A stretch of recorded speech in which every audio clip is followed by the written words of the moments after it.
Ever since I was little, I'd spend all my free time outside, whether it was fishing or going hiking with friends. So I find that developing and exploring for new climbing areas is more of a style that has intrigued me and suits my lifestyle pretty well. I enjoy being outside more than anything, so going remote into these new places and finding world-class bouldering is just perfect.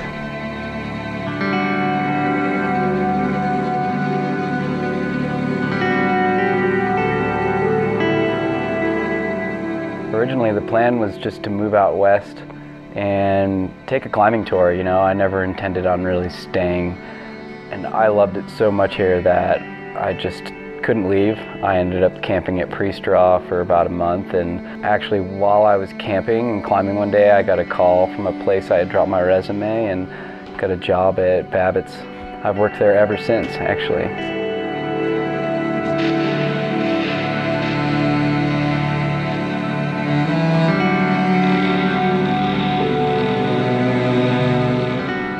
Part of why I like exploring for new boulders and roofs is you never know what you're going to find.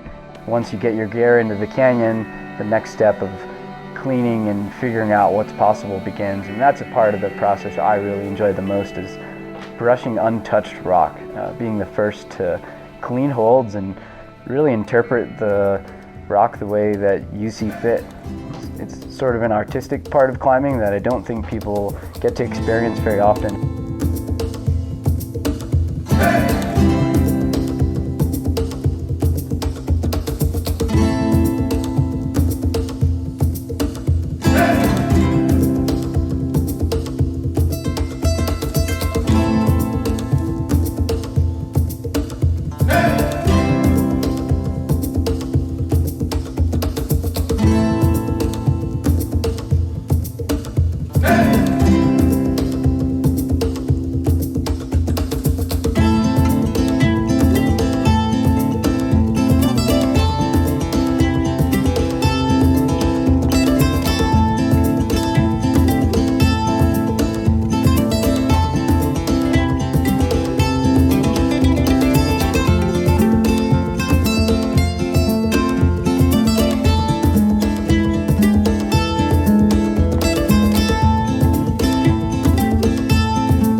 I've been climbing at Pre-Straw as long as I've lived here.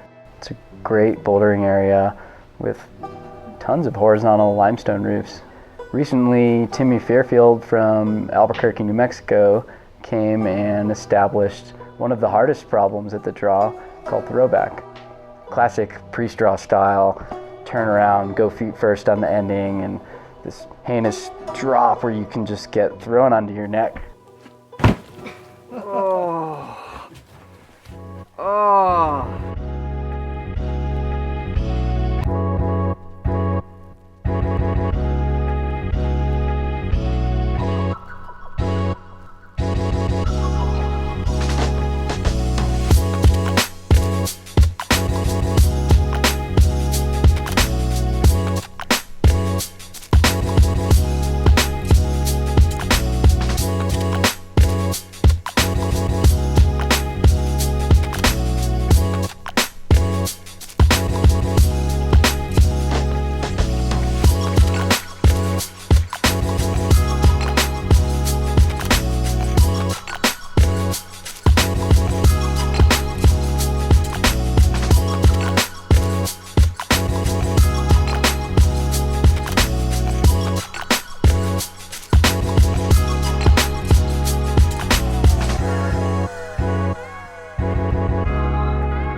I guess you could say life moves a little slower in Flagstaff than the rest of the world. There's no phone service at our house. We don't have Wi-Fi. The house is only heated with a wood-burning stove. I really prefer it, to be honest. It's really peaceful. A big part of why I enjoy exploring for new areas is that much of it is untouched by climbers, and you can really have a whole area to yourself.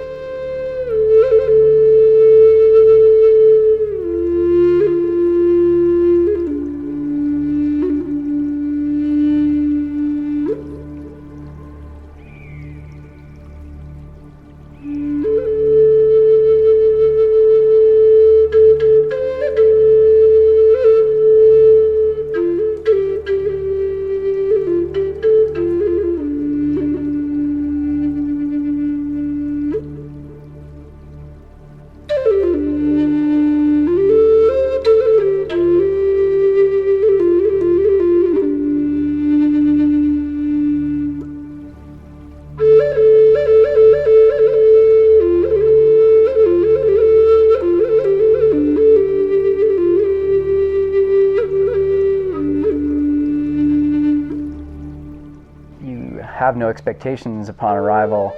All you're faced with is this just sheer piece of stone, whether or not it can be climbed, and it's basically up to you. When climbing in an established area, you know it's already possible, so that whole aspect is already presented to you, and half the time you've maybe seen a video or know how to climb it. The problem has a grade.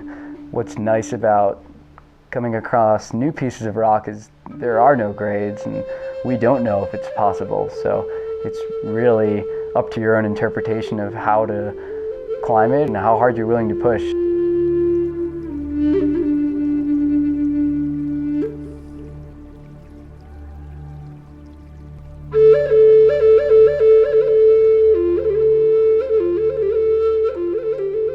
I find myself more drawn towards the limestone roofs more than anything. Some of them are the most inspiring pieces of rock I've ever seen. So it's easy once you've seen those to wonder what else is out there, what hasn't been found, or what's been walked by and not climbed on. So I find it really easy to be motivated to go look in these different places for new pieces of rock that are just waiting to be climbed.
I never thought highball bouldering would be something that I would be drawn to particularly, but it's something I've really come to enjoy, and climbing is the mental challenge combined with the physical.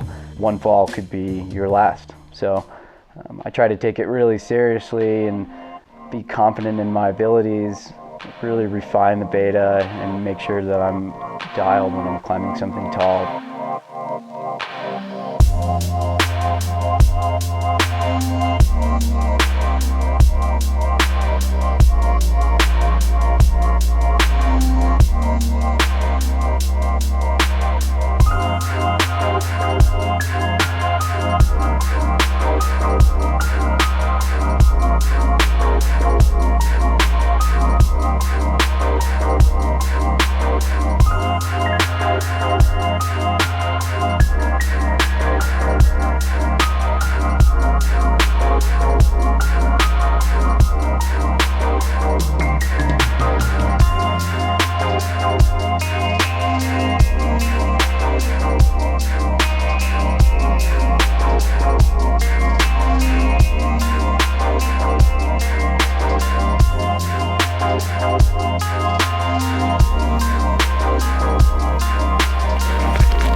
Get lucky.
One of the things that's kept me living in northern Arizona all these years is the opportunity to climb outside year-round.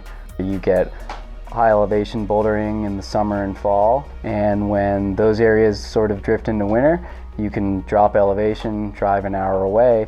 The landscape changes a ton and you're into a whole different rock layer. We really get to have the best of both worlds here with chasing the weather up and down.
I think a lot of climbers nowadays like having a guidebook and instructions on what to do, and I think that takes a lot of the adventure out of it for me. And I like kind of creating my own rules and going into a place that is not laid out before you. You know, it's not written anywhere. You're basically writing the history.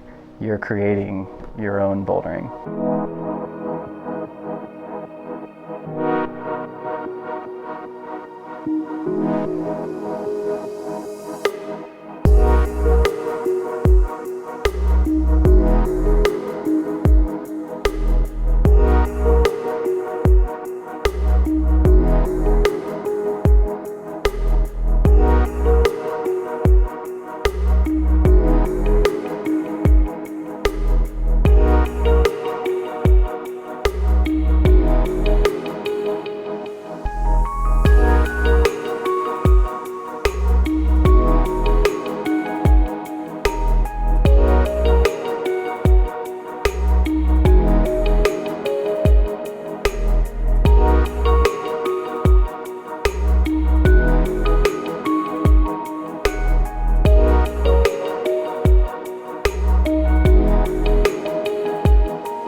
It's a really rewarding experience putting up first ascents.